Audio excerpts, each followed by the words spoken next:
First Alert meteorologist Mikel Harding has more on what you should know when it comes to tornadoes. Mikel. Well, yes, a very concerning time frame for that tornadic possibility tomorrow night. So just a quick reminder of some safe places to go inside of a home, which is where many of us will be when we're talking about that threat lining up closer to midnight in those pre-dawn hours of our Friday. So as we go inside of the house, the idea is to put as many walls in between you and outside as possible. So also want to stay away from windows and putting yourself inside of those interior hallways, underneath a stairwell, also a bathroom, all pretty good places to be.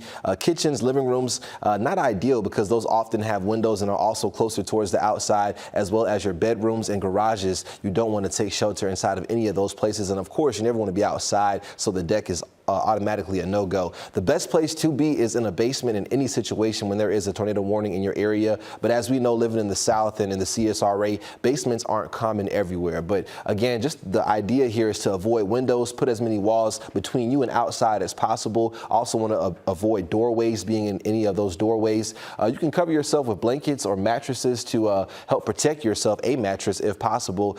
Say if the roof starts to kind of collapse on top of you, that can add an extra layer of protection. Also want to make sure that you're wearing shoes because you may be in a situation where you have to maneuver through some debris after a storm has passed and if you get hit directly by a tornado. But also never want to take shelter inside of a mobile home, a vehicle, or a overpass. And again, just put as many walls between you and outside as possible and stay away from windows. Well, thank you for that forecast, Emily. We are still out here at the Lock and Dam, just noticing that right now we're kind of in a lighter patch of that rainfall, but definitely have seen some moderate to heavy rainfall while I've been out here today. Thankfully, we're not seeing any flood concerns from the Savannah River, at least at this point here in Augusta.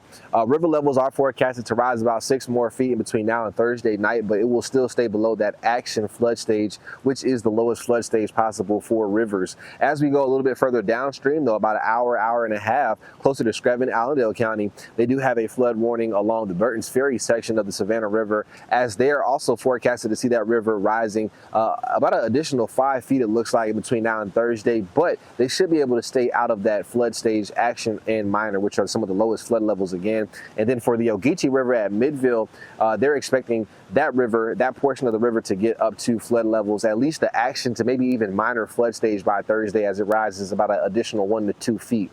So thankfully here in Augusta, we've seen about an inch and a half of rainfall here in this portion of Augusta near the Lock and Dam, but just haven't seen enough rainfall for us to see widespread flooding issues. As Emily just mentioned, though, we do see those flash flood warnings getting a little bit closer towards Richmond County, Aiken County now. So we'll continue to monitor that rain threat through this evening. Looks to be a drier Wednesday at this time, and still looking later in the week to see what Debbie does.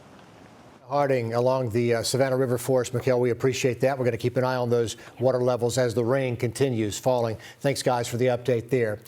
Pretty bad there along the North Carolina coast tonight, Mikel.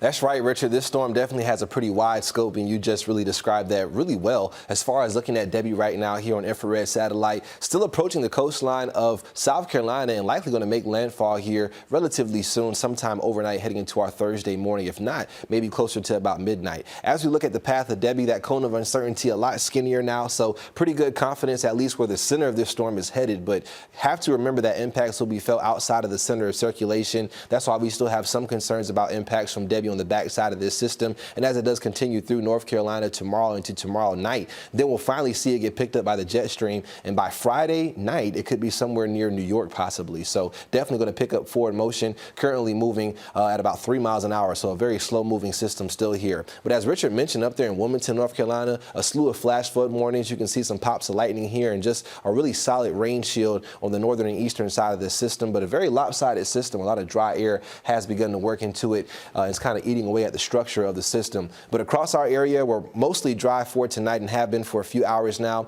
Still looking at flood warnings, though, that include Allendale, Screven County, and Jenkins County overnight into the overnight hours of our Thursday. So still some concerns there if we do see any rainfall develop in the pre-dawn hours for some flash flooding issues. As far as rainfall totals, you can definitely see that our southern counties have not been spared from this rain event with Debbie. Looking at widespread swaths of over half a foot of rainfall that has likely fallen in the past 72 hours. And with this is slight risk out from the Weather Prediction Center tomorrow. That's why we have went ahead and issued a first alert just out of an abundance of caution. It's not a first alert weather day, so not guaranteeing really bad weather tomorrow for everyone. But if any of these counties here do see half an inch to even an inch of rainfall, that could be very problematic because of the amount of rainfall we have seen, especially in those southern and eastern counties where you saw some of those really high rainfall totals over the past 72 hours. Also still have flood watches in effect through Friday morning. So still the Weather Prediction Center, all of our government weather agencies on board with that potential for more flooding issues as we head into tomorrow. I will say that the latest model trends do start to favor at least not quite as intense of rainfall across the area for our eastern and southern counties going through our day tomorrow. This is the most aggressive model that I've seen in terms of bringing a lot of rainfall through. This one kind of favors rainfall moving through late tomorrow night on the backside as that system finally begins to pull away heading into our Friday. But outside of that, those impacts look to be somewhat limited to just our eastern counties along the Savannah River in our southern counties. But over the next 7 days, rainfall totals could again range anywhere from about half an inch to an inch and a half as there's not a lot of rainfall expected here in the coming days, especially going through the weekend. And there's a look at the flash flood risk here for the next 5 days. Now, after we get through what's going to be a relatively below average stretch of temperatures here, looking breezy tomorrow as well. I do want to point that out as first, but want to mention that as we head towards Friday, it's going to be really hot once again. So we're looking at heat index values getting over 100 as we finish off the work week by our Friday. Saturday also looking equally as hot. So the heat does crank back up once Debby passes. And again, that first alert in effect for tomorrow. Mikel, thank you. Taking a look at Hurricane Helene here, those winds up to 120 miles an hour. So this is a stronger Category 3 system moving north-northeast at 21 miles an hour. So picking up an extra mile per hour of forward movement here.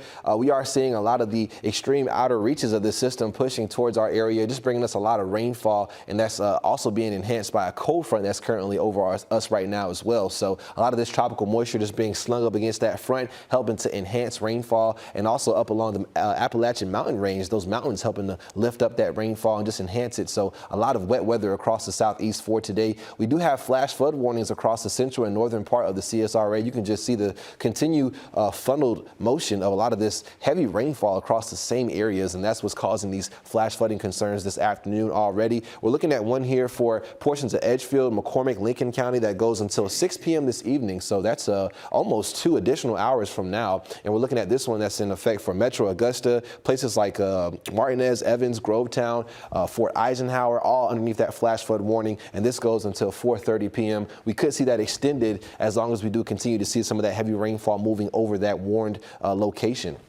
As far as looking at tropical alerts, the entire state of South Carolina and Georgia underneath some form of a tropical alert. Lots of tropical storm warnings and all the CSRA are underneath that. And we even have hurricane warnings coming up as far north as Macon near the I-16 corridor. Pretty impressive as that system could maintain at least Category 1 strength as it pushes further inland. We also have a tornado watch across the area for these areas shaded in yellow that goes through 9 p.m. tonight. We also could see that extended into the later hours of tonight as that threat is ongoing. And also we have a flood watch that goes through tomorrow afternoon. So lots of alerts in place just in preparation for some of the worst impacts that we haven't even seen yet, but already seeing some significant impacts from rainfall that started last night.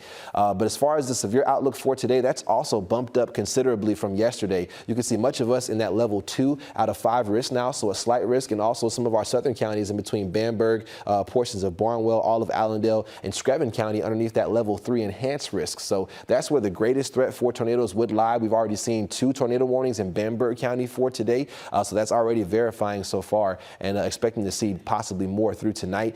As far as those winds, those will pick up closer to midnight and thereafter, and then that flood threat pretty much ongoing from now all the way through tomorrow morning. Hail looks to be a low threat with any storms that we do see, but never can rule that out as well with severe weather. But as far as looking at Helene here on infrared satellite, it's a massive system. Definitely still seeing some signs of strengthening with bursts of convection near that center of circulation, but this system will have impacts felt well outside this cone of uncertainty. So this very skinny cone means we have a lot of confidence on where the center of this system is headed, but again, those impacts will be far and wide outside the cone. The tropical storm wind field right now extending up to around 400 miles away from the center of circulation. It's forecasted to pass us as a Category 1 hurricane or a very strong tropical storm, which would increase our wind threat. And we're pretty confident in where the system is heading because it is forecasted to merge with the upper level area of low pressure and that's an effect that's referred to as the Fujiwara effect. You may have seen a lot of meteorologists posting about that on Facebook, including our own chief meteorologist, Riley Hill, made a post about that today. But as far as impacts through tonight, again, some of the worst impacts not expected until later tonight into tomorrow morning. So I know it's